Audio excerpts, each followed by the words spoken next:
What would you do if the life you built was a beautiful gilded lie? For Eleanor Vance, her dream life, a billionaire husband, a stunning Malibu villa, a future that shimmered with promise, was about to shatter. She thought she was flying to California for a romantic surprise, a reunion at their cliffside palace. But the real surprise was waiting for her in the master bedroom. And she wasn't the only one watching. In the shadows, the household staff, tired of the disrespect and deceit, had turned their own employer's security system against him. For 12 straight hours they had been recording everything. This isn't just a story of infidelity. It's the story of a takedown, so precise, so devastating it would bring an empire to its knees. The private jet began its graceful descent towards the Santa Monica airport, a silver dart piercing the hazy gold of the late afternoon California sky. From her plush leather seat, Eleanor Vance watched the sprawling city lights begin to glitter like a carpet of scattered diamonds. Every other time she'd made this journey, her heart would flutter with anticipation, a thrill that came with knowing her husband, Richard Thorne, would be waiting for her on the tarmac. His smile, a brilliant slash of white in his perpetually tanned face, was the gateway to their shared paradise. But not today. Today her heart wasn't fluttering. It was hammering a cold, heavy rhythm against her ribs. A single anonymous email rested in the deleted folder of her phone, but its words were burned into her memory. "He's not alone at Serenity Point. You should see for yourself." Serenity Point. The name they'd given their Malibu masterpiece was a cruel joke now. A monument of glass, steel, and white limestone perched precariously on a cliff overlooking the vast Pacific, it was meant to be their sanctuary. Eleanor, an architect by training, before she'd dedicated her life to being Mrs. Thorne, had co-designed it. Every line, every window, every sweeping vista was a testament to her vision of their shared future. A future that now felt as fragile as the glass walls of the house itself. She had told Rick she was visiting her sister in Boston for the week. A small, believable lie that gave him the rope he needed. She had even feigned a poor phone connection when he'd called the night before, his voice smooth as aged whiskey, telling her he missed her and was working himself to the bone on the Aperture Biotech merger. The lie had slid from his tongue so easily, it was chilling. The jet touched down with a gentle bump. There was no smiling husband waiting, only the familiar face of their driver, Hector, a quiet man who offered her a respectful nod. He didn't ask why she was a day early or why her eyes held a brittle sheen. He simply took her single carry-on and led her to the gleaming black Bentley. The drive along the Pacific Coast Highway was a blur of impossible beauty. The sun, a fiery orange orb, was kissing the horizon, painting the waves in hues of rose and gold. It was the kind of romantic spectacle that would normally make her reach for Rick's hand. Tonight, it just felt like a backdrop for a tragedy. As the Bentley turned onto the private, winding road leading up to their villa, a knot of dread tightened in Eleanor's stomach. The gates to Serenity Point slid open silently. The property was illuminated with a soft ambient glow, the infinity pool a perfect placid mirror of the twilight sky. It looked pristine, untouched, serene. The car crunched to a halt on the gravel driveway. Before Hector could even get out, the massive front door swung open. Standing there was Maria Sanchez, the head of their household staff. She was a stern yet motherly woman in her late 50s, with eyes that missed nothing. She had been with Eleanor's family since Eleanor was a teenager, a pillar of quiet strength who had followed her into her new life with Rick. Her loyalty, Eleanor knew, was to her and her alone. Maria's face was an unreadable mask, but as Eleanor stepped out of the car, the older woman gave a barely perceptible shake of her head. It was all the confirmation Eleanor needed. "Welcome home, Mrs. Thorne." Maria said, her voice low and even. "Your arrival is unexpected." "I wanted to surprise him," Eleanor replied, her own voice sounding foreign, sharp, with an edge she rarely used. She stepped into the grand foyer, the cool marble under her heels a stark contrast to the fire in her veins. The house was silent save for the distant rhythmic crash of waves against the cliffs below.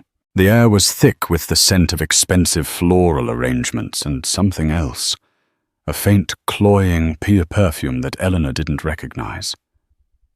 "Where is he, Maria?" Eleanor asked, her gaze sweeping over the cavernous living space with its minimalist furniture and museum-quality art. Maria's eyes flickered towards the floating staircase that led to the second floor. "To the master suite. He has a guest, ma'am." He asked not to be disturbed. "A business guest." Eleanor asked the question, a formality.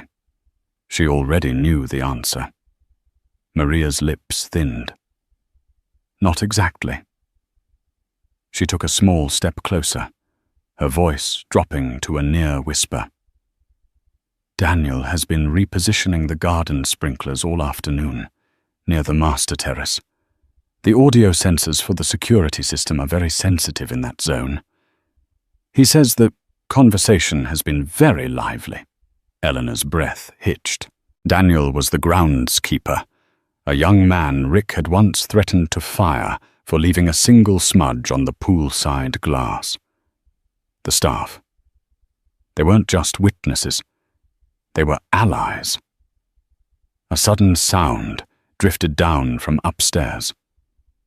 A woman's high-pitched, unrestrained laugh, followed by the deeper, familiar rumble of Rick's own chuckle. The sound echoed in the cavernous space, a desecration of everything the house was supposed to represent. It was the sound of her life breaking apart.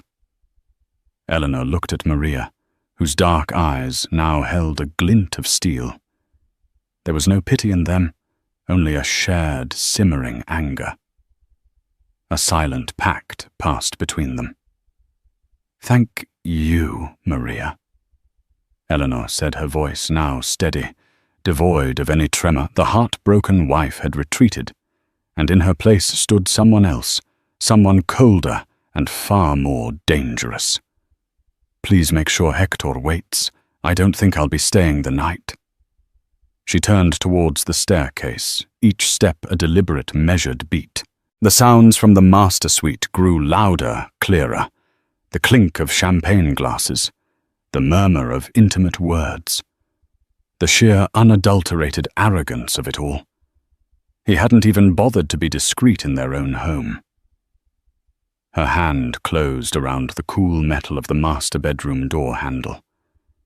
For a fleeting second, she hesitated, the image of their wedding day flashing in her mind. Rick's vows, his promises of eternal fidelity, whispered against the backdrop of a Tuscan sunset.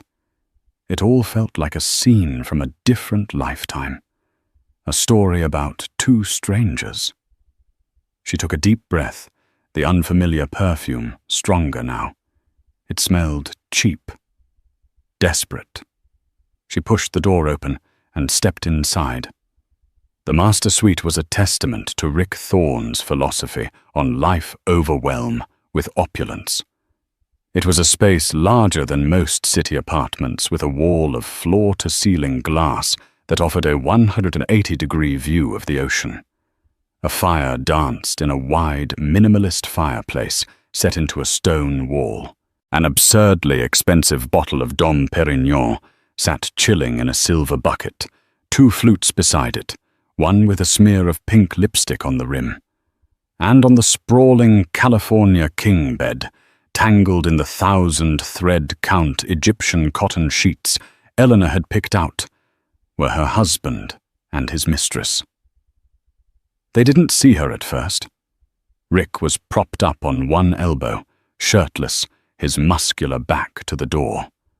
He was tracing a finger along the arm of the woman beside him, a bottle blonde who looked to be barely out of her 20s. She was wearing one of Rick's custom silk shirts, unbuttoned far enough to leave little to the imagination. She was laughing, head thrown back, a vapid, breathless sound that grated on Eleanor's raw nerves. And then Rick was saying, his voice thick with self-satisfaction. I told the board that if they didn't approve the merger, they'd be reading about their own severance packages in the Wall Street Journal. You should have seen their faces. You're a killer, Ricky, the woman cooed, running a manicured hand through his hair. A real shark. Eleanor made a small sound, not a gasp or a sob, but a dry, almost clinical clearing of her throat. It was quiet, but in the suddenly still room, it was as loud as a gunshot. Rick's back stiffened. He turned his head slowly, his confident smirk faltering as his eyes met Eleanor's, the color drained from his face, replaced by a ghastly mottled white. He looked like a man who had seen a ghost, a very well-dressed, very composed ghost standing in the doorway of his sanctuary. "Eleanor," he stammered, scrambling to sit up, pulling the sheet awkwardly over his bare chest. What are you doing here? I thought you were in Boston." The blonde, whose name Eleanor neither knew nor cared to know, simply stared, her mouth agape. The seductive pout was gone, replaced by the panicked look of a cornered animal. She fumbled with the buttons of the shirt, trying to cover herself. Eleanor's gaze was fixed solely on her husband. She didn't spare the other woman a glance. To do so would be to afford her a status she didn't deserve. She was a symptom, not the disease. "My plans changed," Eleanor said, her voice a chilling monotone.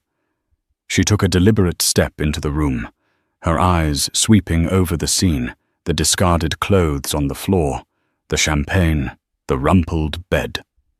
She catalogued every humiliating detail, turning the pain into fuel. "Clearly so did yours. Is this the Aperture Biotech merger?"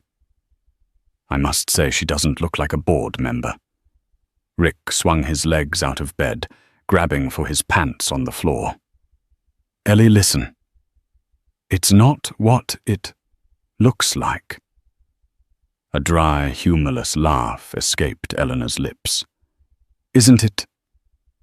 It looks like my husband in our bed in our home with a woman who is not his wife.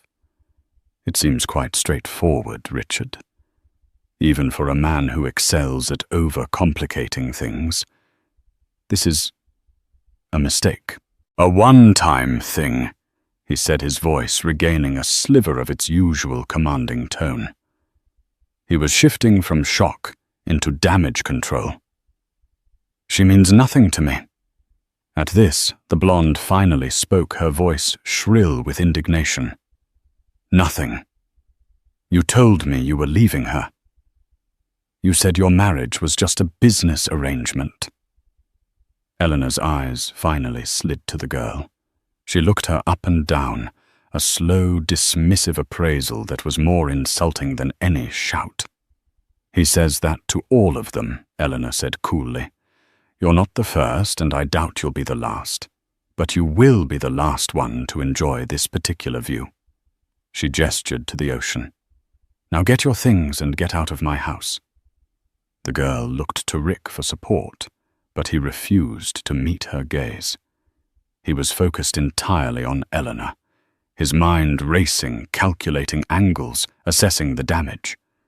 He saw his wife not as a wounded partner, but as a problem to be managed. "Her name is Katerina," Rick said, as if that mattered. "And you're right. She'll leave. Just let's talk about this, Ellie.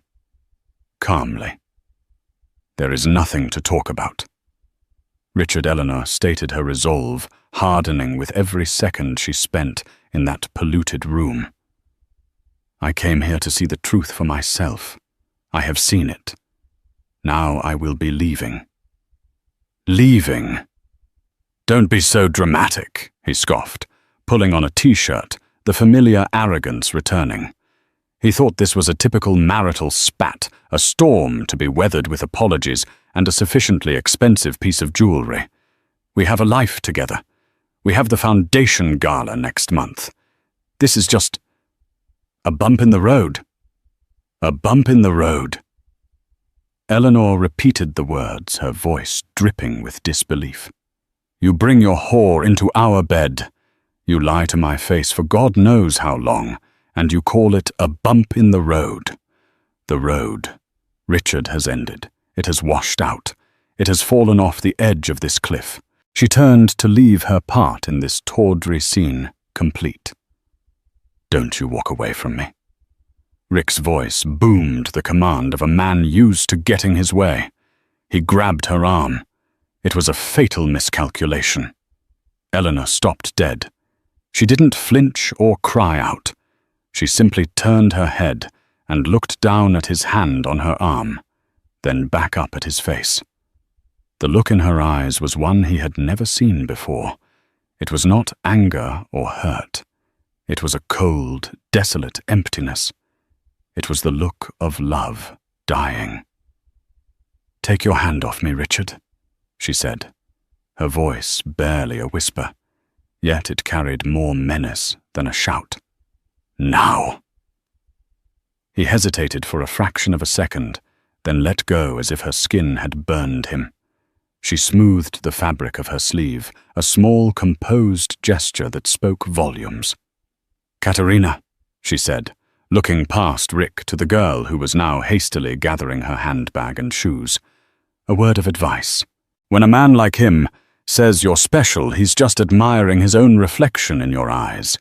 He's not leaving his wife. He's just expanding his portfolio." With that, Eleanor turned and walked out of the room, closing the door softly behind her. She did not slam it. A slam would have been emotional. This was a conclusion. She walked down the floating staircase, her steps even and sure. The adrenaline was fading, leaving behind a profound, hollow ache. But beneath the ache, something else was beginning to form. A cold, hard crystal of pure, unadulterated resolve. Rick thought this was about a divorce. He thought it was about money, about dividing their assets, about managing public perception. He had no idea what was truly coming. He had no idea that the scene in the bedroom wasn't the main event. It was just the curtain raiser. Eleanor reached the bottom of the staircase, her legs feeling surprisingly steady. She expected to crumble, to shatter into a million pieces in the grand, empty foyer. But the sight of Maria waiting for her, a silent sentinel by the front door, anchored her. "Hector is ready, ma'am," Maria said, her tone professional, but her eyes were filled with a fierce, protective warmth. "I'm not leaving just yet," Eleanor said, surprising herself as much as she did Maria. "There's something we need to do first. In your office." Maria's office was a small, practical room, tucked away behind the vast, state-of-the-art kitchen. It was the nerve center of the estate, a place of schedules, invoices, and staff rosters. It was a room Rick had never once set foot in. Maria closed the door, shutting out the opulence of the main house and creating an immediate sense of privacy and conspiracy. On her modest desk sat a sleek silver laptop. "You said Daniel had the audio sensors active?" Eleanor began, her voice low and urgent. "He did more than that," Maria replied, opening the laptop. Her fingers moved across the keyboard with practiced efficiency. Mr. Thorne was so proud of his new smart home integration. He linked everything: lights, climate, music, security. He could control it all from his phone. He bragged that he could even listen in on any room in the house if he wanted to. A grim smile touched Maria's lips. He never imagined someone might do the same to him. She clicked on a file, and a sound wave visualizer appeared on the screen. Mr. Thorne has been careless. He has treated the staff not as people, but as furniture. He berates Sophia, the new maid, for being too slow. He shorted Daniel's pay last month over a fabricated issue with the pool filters. He speaks about you, Mrs. Thorne, in the most dismissive of ways when he's on the phone with his lawyers and business partners. We hear it all. We see it all. Eleanor sank into the single visitor chair, the magnitude of their actions dawning on her. So you've been listening. Maria finished for her. For the past month, ever since he brought her here for the first time while you were visiting your mother in Chicago. We created a separate hidden partition on the security server. Everything is backed up to a cloud account that he has no knowledge of. We were waiting. We didn't know what to do, how to tell you. Your email this morning saying you were coming felt like a sign. Maria hit play on a file labeled Master Terrace last night. Rick's voice filled the small office, clear as day. It was an audio recording from the previous evening. He was on the phone. Don't worry about Eleanor, Rick's voice said, casual and dismissive. She's happy playing house and running her little charity events. She doesn't have the stomach for the real world. She trusts me completely. It's almost sad. Eleanor felt a fresh wave of nausea. It wasn't just the affair. It was the depth of his contempt for her. He saw her as a decorative, naive fool. Maria paused the recording. There is more. Much more. Hours of it. Phone calls, business meetings he took from the home office. And she hesitated, her gaze meeting Eleanor's. The entire time she has been here. From the moment she arrived yesterday afternoon. The cameras on the terrace, the ones overlooking the pool, they are motion activated, and the audio has been running continuously. Eleanor stared at the screen, her mind racing. This was no longer just about catching a cheating husband. This was an arsenal. The staff, the invisible people who ran his perfect life, had quietly and methodically built a case against him that would be utterly damning. They had done it out of loyalty to her, and out of a shared desire for justice against the man who treated them all with such disdain. He thought of you as his possession, Maria said softly, her voice laced with an old anger, and us as his servants. He forgot that servants have eyes and ears. He forgot that the people you step on are the ones who see everything from the ground up. A new strength, cold and clear, flooded Eleanor's veins. The pain was still there, a deep thrumming ache. But it was now overlaid with purpose. Her training as an architect, her meticulous attention to detail, her ability to see a structure's weaknesses, all of it came rushing to the forefront.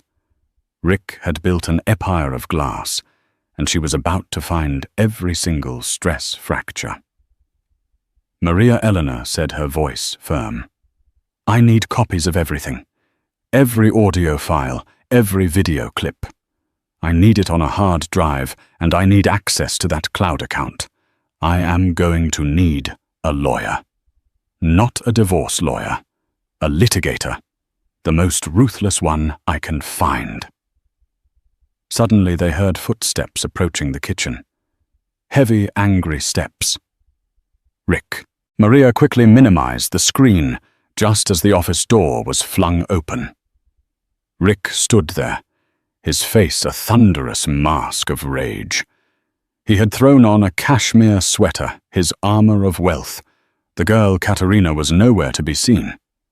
There you are, he snarled, his eyes locking on Eleanor. Hiding with the help. Are you done with your little dramatic performance? We need to talk about the terms of our separation. I'm prepared to be generous. Eleanor, for the sake of discretion. Eleanor rose from her chair, slowly, a faint, chilling smile on her lips. She looked at this powerful man, this titan of industry, who thought he held all the cards, and felt nothing but a profound sense of pity for his ignorance. Generous, she repeated, her voice soft. Oh, Richard, you misunderstand the situation completely. You think this is a negotiation. You think you're in a position to offer me terms. She walked past him, pausing at the door. She looked back at his confused, angry face. This isn't a separation. Richard, she said, her voice clear and cutting. This is a demolition. And I'm the one holding the detonator.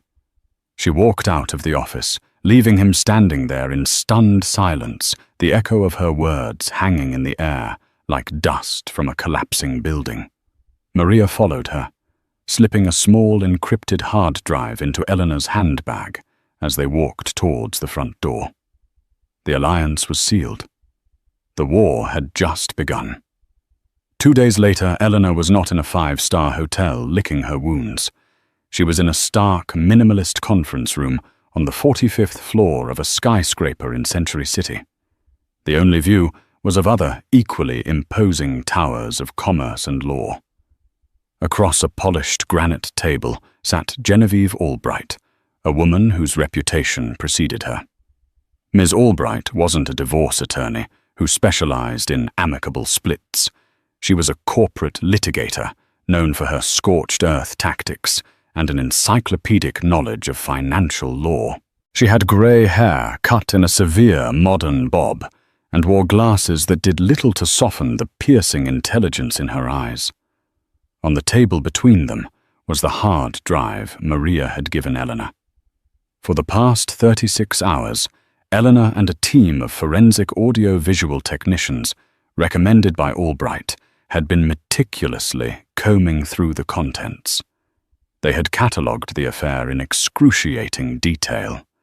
The video footage from the terrace cameras was damning, showing Rick and Katerina lounging by the pool, their interactions leaving no doubt as to the nature of their relationship. The audio captured their vapid conversations, his empty promises her cloying adulation. It was enough to guarantee Eleanor a swift and favorable divorce settlement on grounds of adultery. But Eleanor and Albright were not interested in a mere settlement. They were hunting bigger game. The infidelity is leverage, Albright said, her voice crisp and devoid of emotion. She pushed her glasses up her nose. It's the emotional hook, the public relations nightmare for him. But it's not the kill shot. A man like Thorne can survive a messy divorce. He'll paint you as hysterical, he'll pay a settlement, and in a year he'll be on the cover of Forbes with a new, younger model on his arm.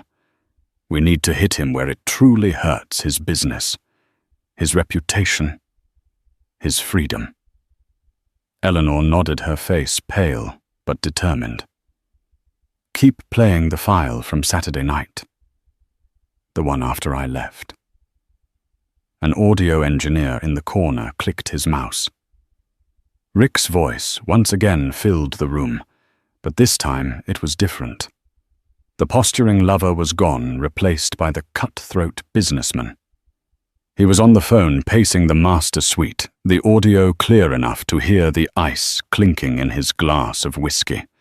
He was talking to his CFO, a man named Arthur Pierce.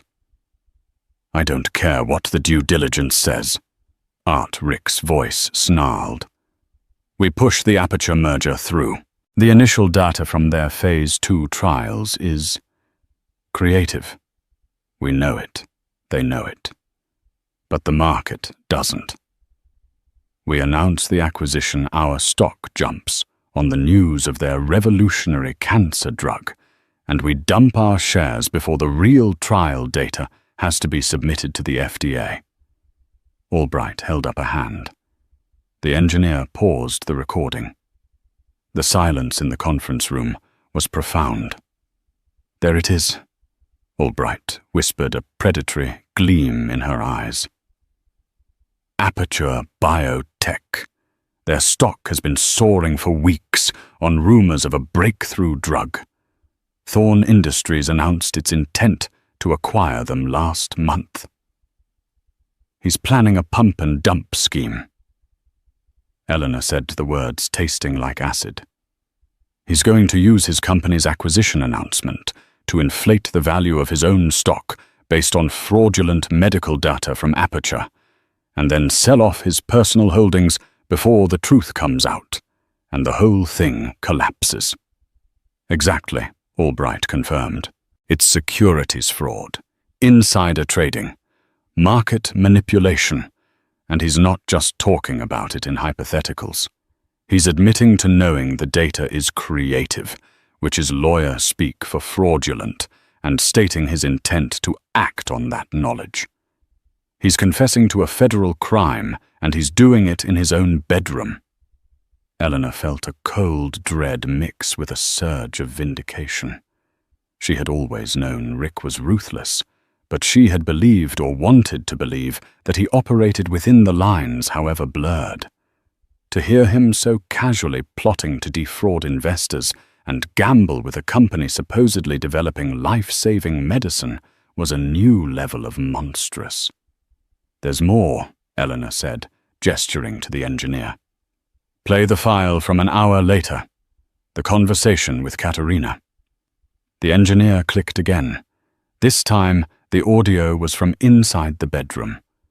Rick's voice was smug, fueled by whiskey and ego. He was bragging to his mistress, trying to impress her with his power. And the best part, Babe Rick was saying, his voice slurring slightly, is that the whole deal is built on sand. The CEO of Aperture, Dr. Finch, he's in on it. We've structured the deal so he gets a massive golden parachute before anyone can look too closely at his lab results. We're going to make hundreds of millions, and poor clueless Eleanor's foundation for cancer research. Ironic, isn't it? Her pet project will probably issue a press release praising our investment in oncology. The world is a theater, Kat. You just have to make sure you're the one selling the tickets, not the chump in the audience. Katerina's simpering laugh followed his statement. Albright took off her glasses and began to polish them slowly. He named his co-conspirator. He admitted to the motive, and he delivered it all on a silver platter to impress a girl he picked up at a bar. The sheer, unadulterated arrogance. It's a prosecutor's dream. She put her glasses back on and looked at Eleanor, her professional demeanor softening for the first time. "Eleanor, this is beyond a divorce. With this evidence, we can go to the Securities and Exchange Commission. We can go to the Department of Justice. We're not just talking about taking his money. We're talking about taking his liberty." Eleanor thought of the foundation she had poured her heart and soul into, a foundation dedicated to funding honest medical research established in her mother's memory. The thought of Rick using the very disease that took her mother to execute a cheap, greedy scam was the final breaking insult. It severed the last lingering thread of affection she might have had for the man she once loved. "What's the plan?" Eleanor asked, her voice quiet, but hard as diamonds. Albright leaned forward, a blueprint for destruction in her eyes. "The plan is a multi-pronged attack. First, my team drafts the divorce filing. We will cite irrefutable evidence of adultery. We will leak it to the press at a strategic moment. While he's reeling from that public humiliation, a second team will be packaging this financial evidence." She pointed to the hard drive. "We will prepare a whistleblower report for the SEC, an anonymous tip to the Financial Crimes Division of the FBI. We time it perfectly. The divorce filing makes him look like a common cad. The SEC investigation freezes his assets and guts his company. The criminal referral puts him in a courtroom facing a jury." "He will be ruined," Eleanor stated. It wasn't a question. "He will be radioactive," Albright corrected her. "No one will touch him. His friends will desert him. His board will oust him. By the time we are done, Serenity Point will be the least of his worries. He'll be lucky if his next home has a window." Eleanor stood up and walked to the vast window, looking out over the city that Rick had considered his kingdom. It was all built on lies.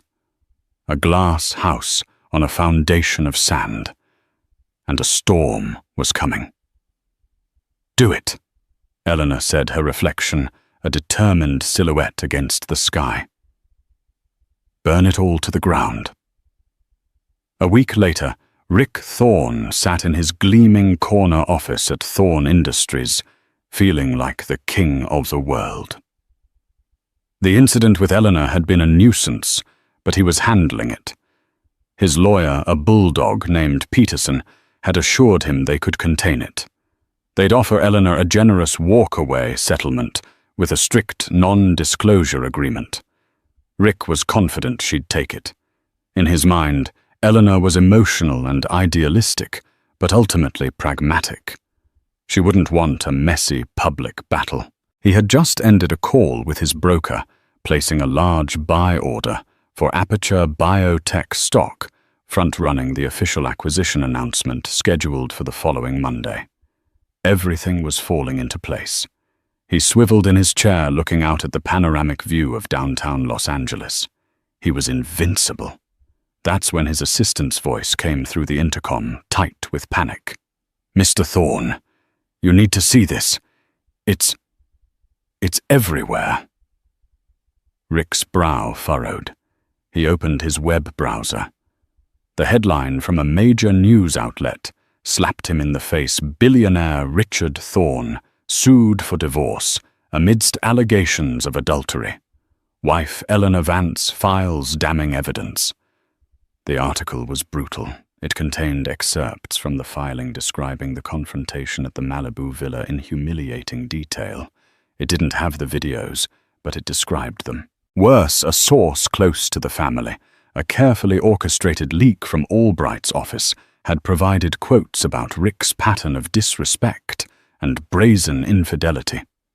His carefully crafted public image as a devoted husband and philanthropist was shattering in real time. His phone began to ring. It was a member of his board. Then another. Then a journalist from the Wall Street Journal. He ignored them all, his face turning a dark, furious red. How dare she? How dare she make this public? He was about to call his lawyer to scream at him when a new email popped into his inbox. The subject line was blank. The sender was an encrypted, untraceable address. He opened it. There was no text. Just a short, 30-second audio clip. He clicked play. His own voice filled his office, smug and laced with whiskey. "The whole deal is built on sand. The CEO of Aperture, Dr. Finch, he's in on it. We're going to make hundreds of millions." The blood drained from Rick's face. He felt a sudden, dizzying wave of vertigo, as if the entire skyscraper was swaying beneath him. It couldn't be. Where did she get that? Who recorded it? His mind raced, scrambling for an explanation. A bug. A hacked phone. It didn't make sense. The conversation had happened in his bedroom, his most secure space. Before he could process the implications, the door to his office burst open. It wasn't his assistant. It was Eleanor. She stood there, not in the doorway of their bedroom, but in the heart of his empire. She was dressed in a tailored navy blue suit, her expression calm, her presence radiating an unnerving power. She was flanked by Genevieve Albright. "What is the meaning of this?" Rick roared, leaping to his feet. "Get out of my office. I believe I'm still a board member of this company," Richard Eleanor said, her voice even and cool. "At least for the next few minutes. "We came to deliver some news in person." Albright stepped forward, placing a thick document on his vast desk. "That is a copy of a whistleblower report that was filed with the Securities and Exchange Commission 30 minutes ago," she said briskly. "It contains a full transcript of your conversation regarding the fraudulent nature of the Aperture Biotech acquisition, along with the original audio file for verification." Rick stared at the document as if it were a venomous snake. His mind was short-circuiting. The divorce, the public humiliation, that was one thing. This was another. This was prison. "You're bluffing," he stammered, but the sweat beading on his forehead betrayed his fear. "That audio is inadmissible. It's an illegal recording." "Is it?" Albright countered a thin smile on her face. "California is a two-party consent state, that's true. However, there are exceptions. For one, there is no reasonable expectation of privacy when you are loudly confessing to a federal crime in a room with open terrace doors where your conversation can be overheard by staff on the property. Furthermore, she added, delivering the final crushing blow, the recording was made on your own security system. A system you installed. A system whose user agreement which you signed includes a clause allowing for recording on the premises. You essentially consented to being recorded in your own home." Rick collapsed back into his chair, his mouth hanging open. The staff. The quiet, invisible people. Maria. Daniel. Sophia, they had been the Trojan horse inside his own fortress. Why, he whispered, looking at Eleanor. The bluster and rage gone replaced by genuine, pathetic disbelief. "Why would you do this? We had a life." Eleanor finally allowed a flicker of the deep, profound hurt to show in her eyes. "I had a life. You had a portfolio of assets, and I was one of them. You didn't just cheat on me, Richard. You belittled me. You held me in contempt. You thought I was a fool. You were planning to use the memory of my mother to perpetrate a disgusting fraud. You didn't just break our vows. You broke every decent and honorable part of yourself." She stepped closer to the desk, leaning forward slightly. "You asked me what I wanted. I'll tell you. I want the house. I want the art. I want the foundation free and clear of your name and your tainted money, and you will sign it all over to me. In exchange for that, my testimony about your character during your sentencing hearing will be dispassionate. It wasn't a negotiation. It was a surrender. Sign away his fortune to her, or face her righteous fury in court, adding years to his inevitable sentence." As if on cue, two stern-faced men in dark suits appeared in the doorway behind Eleanor and Albright. They didn't need to show badges. Their purpose was unmistakable. One of them looked at Rick. "Richard Thorne. We have a warrant for your arrest." Rick stared blankly. A broken man. His kingdom had crumbled in the space of an hour. He looked at Eleanor one last time, searching for a trace of the woman he had married. But she was gone. In her place was a stranger, a woman forged in the fire of his betrayal, and she was looking at him with nothing but cold, final pity. Eleanor turned without another word and walked out of the office, not looking back as the agents moved in. The demolition was complete. 6 months later, the sun was setting over the Pacific, casting the same brilliant hues of rose and gold across the waves. But this time, as Eleanor Vance watched from the terrace of the Malibu villa, the sight didn't mock her. It filled her with a quiet, profound sense of peace. The villa was hers now. The sign at the gate no longer read Serenity Point. It had been taken down. The house no longer needed a name. It was simply home. The news cycle had been a whirlwind. Rick had been publicly eviscerated. Faced with the irrefutable audio evidence and the testimony of a panicked Dr. Finch, who had turned state's evidence, Rick had pleaded guilty. He was currently serving a 7-year sentence in a medium-security federal prison. His empire had been dismantled, his assets frozen, and then carved up by the SEC and the courts. Eleanor, as part of the divorce settlement he'd been forced to sign, had emerged with her dignity and a significant portion of their untainted holdings. Katerina Novak had vanished. Stripped of her benefactor, she had briefly tried to sell her story, but the world had already moved on. She was a footnote in the downfall of a titan, a cautionary tale about the fleeting value of borrowed glamour. Inside the house, the faint scent of Rick's cologne and Katerina's cheap perfume was long gone, replaced by the familiar, comforting aroma of beeswax and lemon polish. Maria Sanchez was still the head of the household, but now she moved with the ease and confidence of a trusted partner, not a subordinate. Eleanor had ensured the entire staff was rewarded beyond measure. Daniel, the clever groundskeeper, was now attending university studying cybersecurity on a full scholarship funded by Eleanor. Sophia, the young maid, was managing a small boutique hotel Eleanor had acquired in Santa Barbara. Their loyalty had been the foundation of her victory, and she had repaid it with life-changing gratitude. As darkness fell, Maria came onto the terrace, carrying 2 glasses of wine, not champagne. "A beautiful evening, Eleanor," Maria said, handing her a glass. She had dropped the formal ma'am weeks ago. "It is," Eleanor agreed, taking a sip. "I was just thinking about how different it feels now." "The house is the same," Maria observed. "The same glass, the same stone.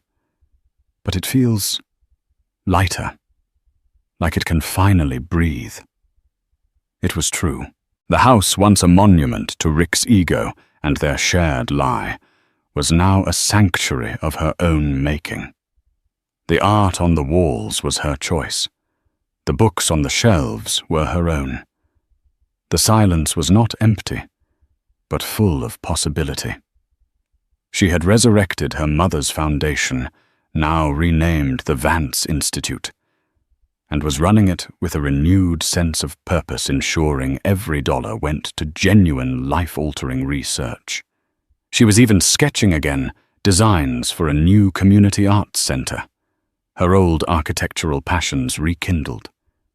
She had not just survived. She had been reborn. The pain of the betrayal had been immense, a crucible that had burned away the naive, trusting woman she had been. But what had emerged from the ashes was stronger, wiser, and more herself than she had been in years. She had discovered that the ultimate luxury wasn't a billionaire husband or a cliffside villa, but the quiet, unshakable power of her own resilience. Looking out at the endless ocean, Eleanor Vance raised her glass.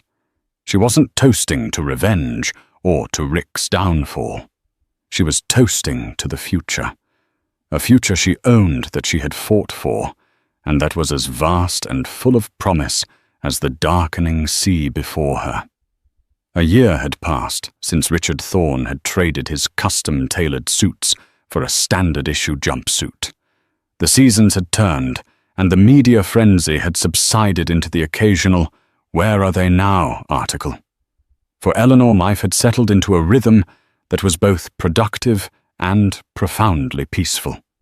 She had converted the west wing of the villa, a space once designated as a gentleman's lounge with a humidor and billiards table, into a sprawling architectural studio. Sunlight streamed through the glass walls, illuminating drafting tables covered in blueprints, foam core models of her new arts center, and sketches of low-income housing projects that were both beautiful and functional. She had found that her passion wasn't just for design, but for creating spaces that served a community, not just an ego. The Vance Institute was thriving, and her hands-on approach had earned her a new kind of reputation in circles far removed from the glitz of her former life, one of integrity, vision, and quiet competence. It was on a crisp Tuesday morning while she was absorbed in the elegant geometry of a roof truss design that Maria brought in the mail. Tucked between architectural journals and fundraising correspondence was a single, plain white envelope. There was no stamp. It had been processed through the prison mail system. The return address read, FCI, Lompoc Federal Correctional Institution. Eleanor's hand paused over her blueprint. A year ago, the sight of that envelope would have sent a jolt of ice through her veins. Today, she felt only a faint clinical curiosity. She slit it open with the edge of her T-square, the gesture precise and businesslike. The letter inside was handwritten on thin-lined paper in Rick's familiar, arrogant scrawl. Eleanor, it began, I don't know if you'll even read this. I expect you won't. I spend a lot of time thinking in here. There's nothing else to do but think. About the choices I made. About the man I became. I wasn't always that man, Ellie. You remember the beginning. You remember the man who was so desperate to build something that mattered, he forgot what truly mattered along the way. The ambition. It's like a disease. It consumes everything. It makes you blind. I see that now. I see that I hurt you in a way that is unforgivable. I didn't just break your trust. I disrespected your spirit, and that is the greater crime. I wasn't trying to hurt you, I was just trying to win. At a game where I kept changing the rules so I couldn't lose. I don't ask for your forgiveness. I don't deserve it. But I hope for your own peace you can find understanding. I am paying the price for my actions, every single day. I hope you are well. I hope you are happy. You deserve all the good things I threw away. Yours, Rick. Eleanor read it twice. The old Eleanor would have wept. She would have seen the flicker of the man she once loved, the vulnerability, the tragic fall. The new Eleanor saw something else entirely. She saw the strategy. She saw the careful phrasing, the self-pity masquerading as remorse. He wasn't taking responsibility. He was blaming a nebulous disease called ambition. He wasn't apologizing for his actions. He was framing himself as a tragic figure, another victim of his own greatness. The letter wasn't for her benefit. It was for his. A final pathetic attempt to control the narrative, to soften the edges of his own villainy in his mind. She felt no anger, no pain. She felt nothing at all. He was a ghost, a faint echo from a house she no longer lived in.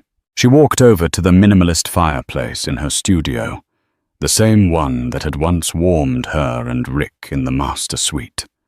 She switched it on, and a clean line of flame appeared.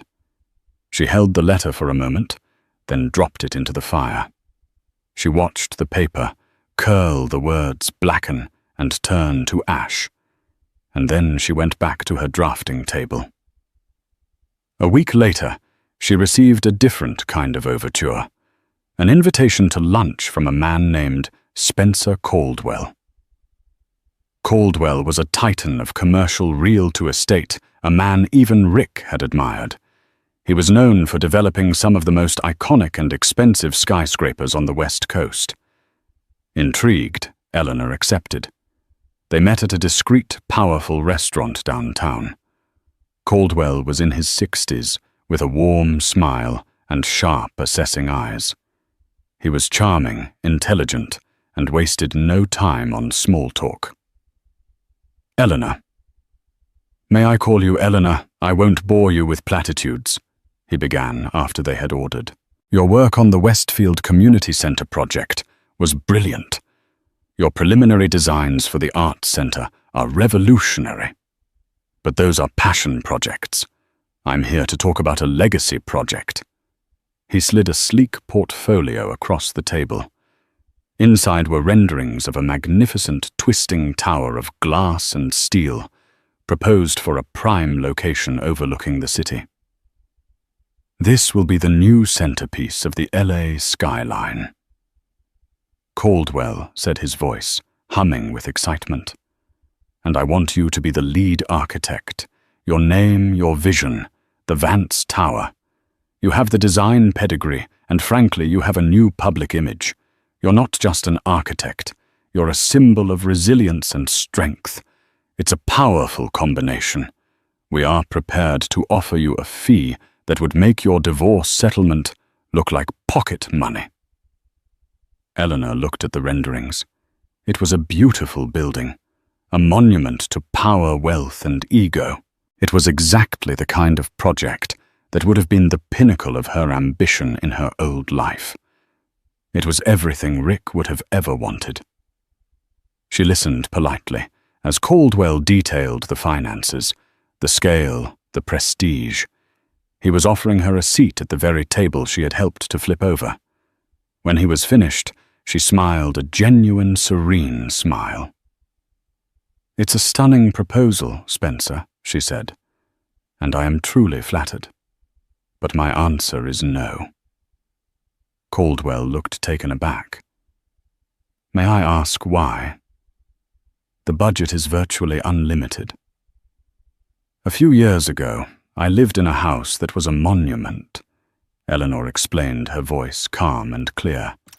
"It was beautiful, it was celebrated, and it was built on a lie.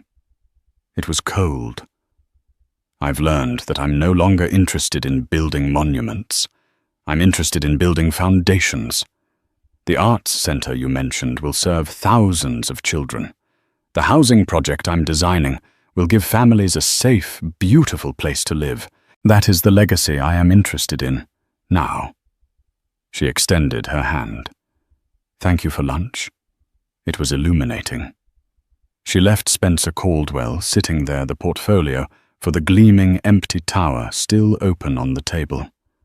As she walked out into the California sunshine, she felt lighter than ever. The echo from her past had been silenced by fire. The overture to her old life had been politely declined. The path ahead was not the one others wanted to build for her, but the one she was designing herself.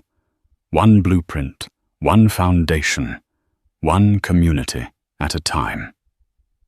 Thank you for listening to this story of betrayal, strategy, and ultimate triumph. Eleanor's journey shows us that true strength isn't about never falling. It's about how you rise after you've been pushed. She transformed her deepest heartbreak into her greatest victory by refusing to be a victim and instead becoming the architect of her own justice. Her story is a powerful reminder that sometimes the most overlooked people hold the most power, and that integrity and courage are assets that can't be bought or sold. And that wraps up today's story. Now we want to hear from you. Where are you watching from? Drop your city or country in the comments, and let's see how far these stories reach. If this story moved you or gave you chills, give it a like, share, and subscribe for more powerful stories. One last thing, rate the story from 1 to 10 in the comments. Your feedback helps us bring you even better ones next time. Thanks for watching. We appreciate you being part of this storytelling journey.